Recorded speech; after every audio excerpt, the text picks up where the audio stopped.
굿모닝.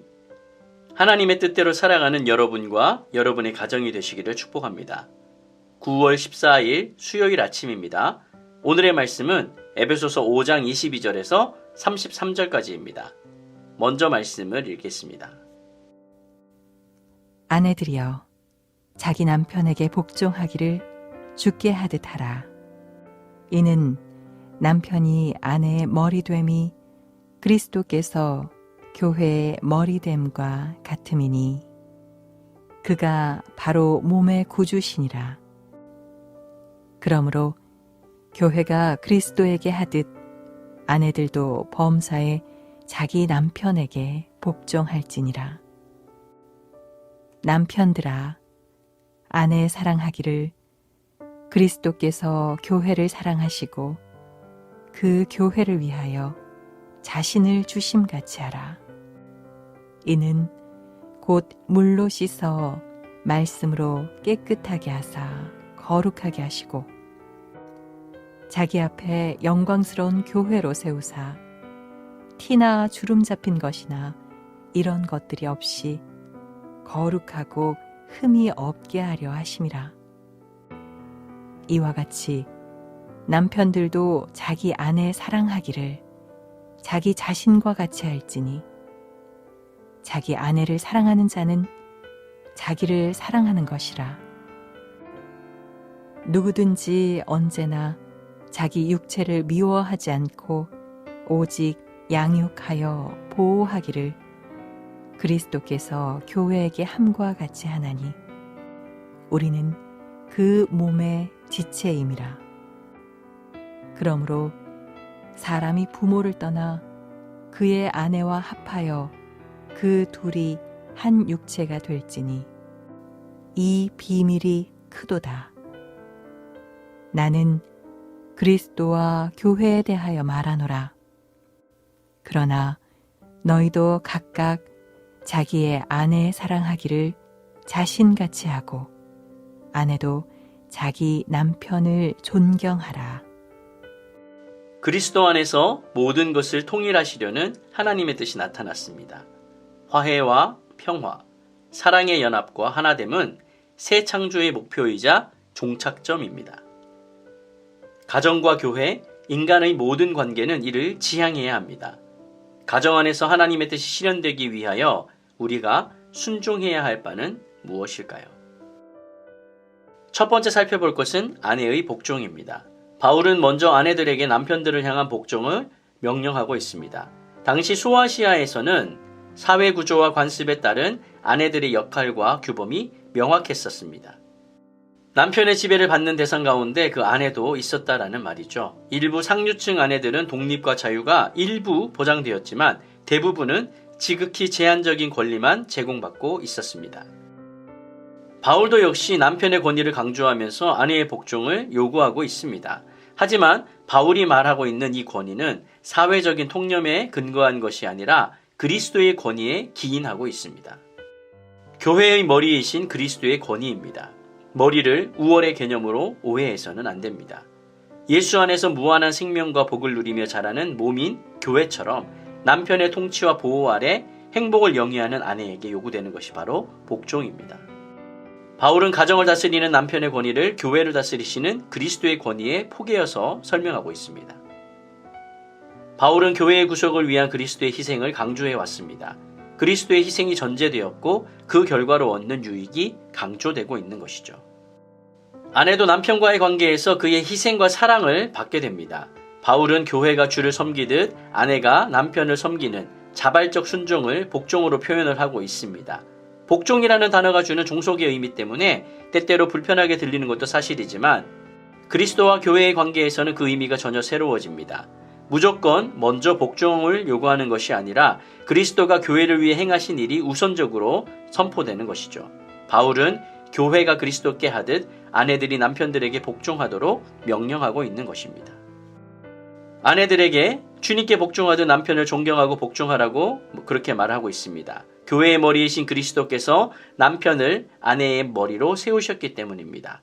이 질서는 만유를 회복하시려는 그리스도의 뜻입니다. 주님을 경외한다면 그리스도께 대한 순종을 남편 순종을 통해 배워야만 합니다. 두 번째는 남편의 사랑입니다. 아내들에게 복종하라고 한 것이 과도한 명령이라면 남편들에게 사랑하라고 한 명령 또한 역시 그렇습니다. 그리스도께서 교회를 사랑하시는 것처럼 사랑해야 하기 때문에 그렇죠. 교회는 그리스도의 사랑의 열매입니다. 교회는 그 사랑 위에 서 있고 사랑 안에서 자라갑니다. 교회를 향한 그리스도의 사랑이 구체적으로 어떻게 표현되어 있습니까? 바울은 교회를 위하여 자신을 주신 것으로 표현하고 있습니다. 이것은 자신의 전부를 내어주신 사랑입니다. 바울은 남편의 사랑이 아내의 복종을 전제로 하고 있지 않다는 것을 분명히 밝히고 있습니다. 무엇인가 조건을 거는 것처럼 이거 하면 저거 줄게라는 표현이 아니라는 말이죠. 그리스도의 전부를 내어주는 사랑의 결과가 교회이기 때문에 남편이 아내를 향한 그 사랑은 아내의 복종과는 무관한 것입니다. 남편들에 대한 명령과 교훈이 아내들에게 향한 부분보다 훨씬 많은 지면을 차지하고 있다는 사실을 우리가 보아야 합니다.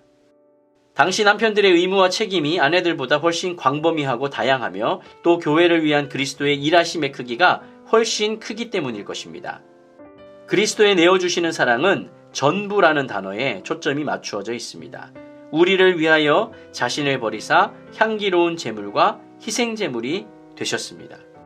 그 결과 우리의 죄가 씻어져 정결하고 거룩하게 되었습니다. 그리스도가 자신을 내어주신 사랑의 결과로 교회는 정결하고 거룩하게 됩니다. 아내를 향한 남편의 사랑이 그러해야 합니다. 남편의 온전한 자기 희생적 사랑이 아내를 정결하고 거룩한 존재로의 전인적 변화를 이끌게 되는 것입니다. 남편들에게 그리스도께서 교회를 사랑하신 것처럼 사랑하라고 말씀을 하고 있습니다. 남편들은 자신을 버려 아내를 사랑하는 것으로 그리스도의 사랑을 배워야만 합니다. 주님께서 헌신적으로 교회를 양육하고 보호하셨던 것처럼 아내에게 헌신하시기 바랍니다. 아내를 사랑하여 그리스도의 뜻을 성취하십시오. 그것이야말로 값진 인생입니다. 세 번째, 가정은 교회와 함께 나아가야 합니다. 남편의 아내 사랑을 남편의 자기 사랑에 빗대어서 설명하고 있는데 그리스도와 교회가 얼마나 하나로 온전히 연합되어 있는지를 바울은 머리와 몸의 연합으로 표현하고 있습니다. 바울은 남편들이 자기 아내들을 사랑해야 한다는 것을 강한 의무를 나타내는 동사였던 오페이로라는 단어를 통해서 강조하고 있습니다. 레위기 19장 18절에 보면은 내 이웃 사랑하기를 내 자신과 같이 사랑하라라는 말씀이 있는데 이 말씀처럼 자신의 아내를 자신의 몸처럼 사랑하라고 강조합니다. 이웃에게도 그리해야 할진데 자신의 아내에게는 말할 것도 없는 것이죠. 인간관계에서 가장 온전한 연합이 바로 부부의 연합입니다. 사도 바울은 창세기 2장 24절을 인용하고 있는데 부부는 둘이 한 몸이 되는 가장 신비한 관계입니다. 서로 한 몸이기 때문에 아내 사랑은 곧 남편 자신을 사랑하는 것입니다. 교회를 향한 그리스도의 사랑과 가장 닮은 인간의 사랑이 있다면 그것은 바로 남편의 아내 사랑입니다. 아내 사랑에 실패한 남편은 결국 자기의 육체를 미워하는 꼴이 되는 것이죠. 바울은 이렇게 창세기 2장 24절을 인용하며 둘이 하나가 된다는 것이 바로 하나님께서 정하신 질서라는 점을 강조하고 있습니다. 부부관계의 연합을 가능하게 하는 것은 바로 사랑입니다. 바울은 성도들의 회심전 어둠의 삶을 경계했습니다. 특별히 우상을 사랑의 대상으로 삼고 신전 창기들과 몸을 연합하는 것을 강력하게 질타했습니다. 성도들은 그리스도와 사랑으로 연합된 정결하고 거룩한 몸이기 때문입니다. 이 대목을 바울은 비밀이라고 부르며 강조하고 있습니다. 서로 복종하고 사랑하여 하나님 뜻을 이루는 비밀은 그리스도께서 화목의 구원을 통해 교회를 세우심을 기반으로 합니다. 가정은 그리스도와 교회의 관계 속에서 이해되어져야 합니다. 갈수록 가족 이기주의로 치닫는 상황 속에 그리스도인 가정은 교회와 발맞추어 걸어가야 합니다. 말씀을 정리하겠습니다.